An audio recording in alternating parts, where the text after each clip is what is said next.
What's up, guys? DJ Myth here, back with a video giving you a look at the Pioneer DDJ-SX2 controller made for Serato.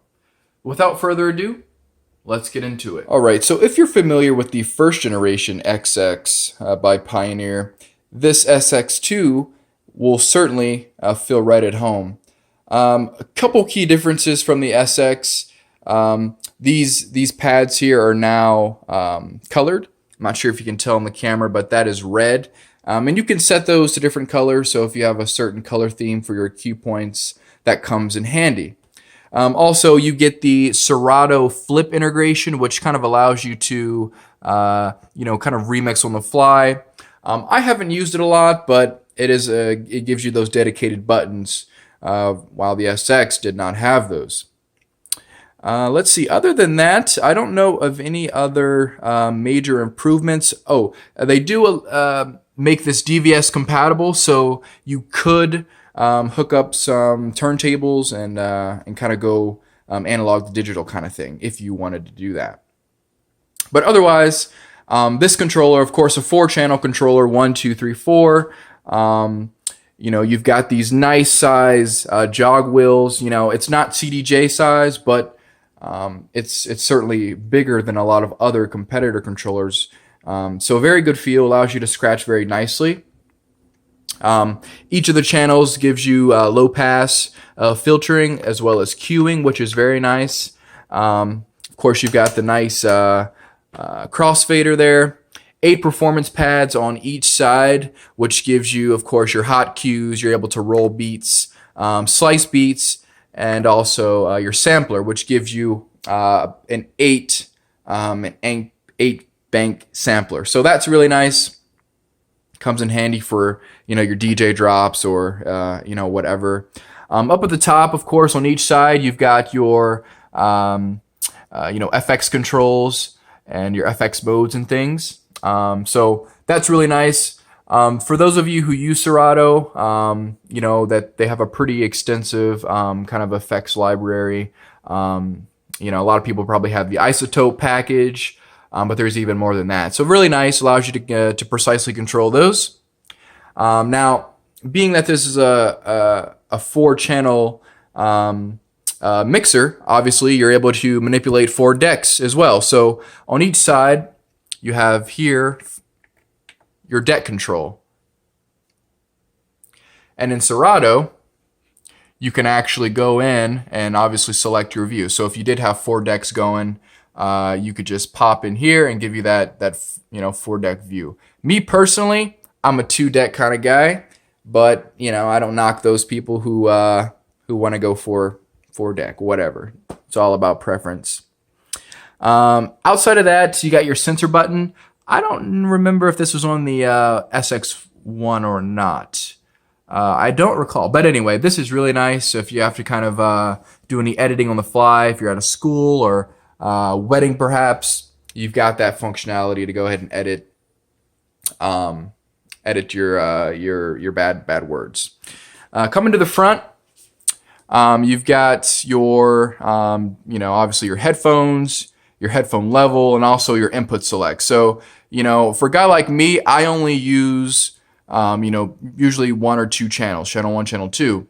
But you can hook in a mic on channel 3, and you can hook in an auxiliary source on channel 4, perhaps, however you want to do it. So you have that flexibility, if perhaps you are, you need to get a song from, Spotify, perhaps. You can plug in your phone, pop it in, boom, boom, play it smoothly, fade it in, you're good to go, right? So that's pretty nice. Also over here, your crossfader curve for those heavy crossfader users and turntablist kind of guys. Nice controller, I will say. It's a very, very well laid out controller. If you've seen, the Pioneer DJ-SB, the SR, right? Those are kind of obviously smaller versions, but this, I think, is just like kind of the perfect size for a mobile DJ. The SZ is nice. Don't get me wrong. The SZ is nice and it feels really cool, but if you're a guy going out different places, that might be a little overkill for you. I could see in the club, the SZ is a little more practical, but as a mobile DJ, the SC might be a little much. But if you got the $2,000, go ahead and get the SZ. But I think the SX series is perfect for the starter DJ, even the professional DJ. You have a lot of different capability with this controller. It's pretty well built. This is all plasticky. This looks like metal, kind of this black finish. But I know the bottom for sure is plastic. You definitely want to get a case. You can see that I've got this popped in a case. This is made by Gator. Very, very nice cases. But obviously you've got Odyssey and all those other brands. But this, I like it. So definitely want to get a case. When I started DJing, I didn't always have a case. I started with the Newmark In4. I carried it around in a blanket, just so it wouldn't get damaged. Cases are the way to go. Just really preserves your equipment. I could show you the back, the inputs, outputs. I will maybe just pop up a picture. But you get your XLR outs, you get your RCA outs, line in, mic in the back there, your power, USB, obviously. You've got a ground, a Kensington, pretty standard, there's a lot of flexibility back there. So whatever you've got some booth outputs, you're taken care of. There's not really anything that you're going to lack here. Let's go ahead and just turn on a track really quick, and just see how this thing works.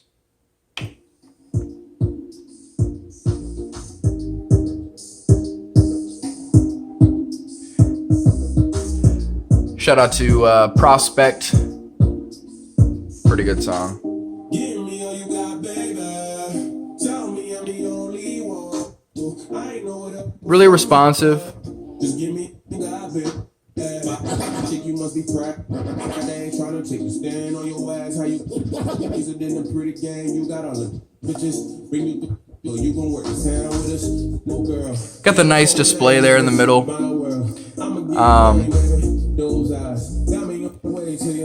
It's nice to have that. The cheaper, the SB, the SR, they don't have that display, so I think that's really cool. Kind of adds a little bit of value, I think.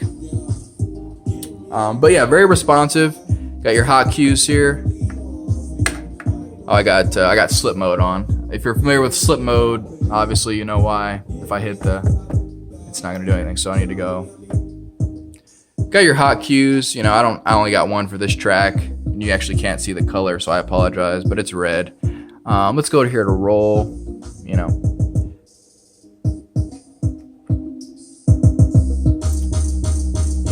Quick loops.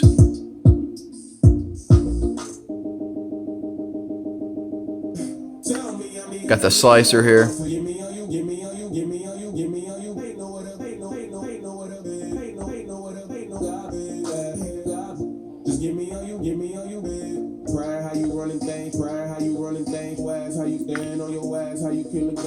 Got a little sampler. Ladies and gentlemen, so for all your drops, you got it taken care of. So awesome controller.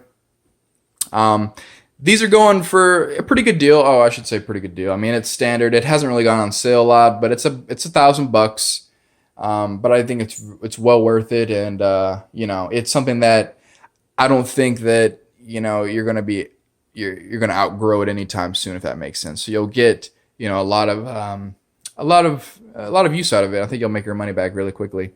So that being said, that's DJ Myth here. Again, giving you a look at the Pioneer DDJ-SX2. Now, I will say this is not a new controller. It was not released last week. But I've had it for about, a year or so. And it's good. So, it stood the test of time. Again, I had the SX1. So again, I was very familiar at home. If you have the SX and you go for the SX2, for whatever reason, you'll again feel right at home. I don't think there's really a reason to go out and buy it. Like if you just bought the SX, and you're like, oh, now the SX2's out. I don't think that you have to go out and spend the money. However, if you can get a good deal for your first generation, sell it, and only have to pay, a couple $100, maybe $300 for the new one, then go for it, So if you have any questions, drop a comment. If there are any products that you want to see, drop a comment. Or if you own this controller, feel free to drop some advice. How's it work for you? How do you like it? So again, DJ Myth here. Follow me on Instagram at ILoveDJMyth. Until then, talk to you later.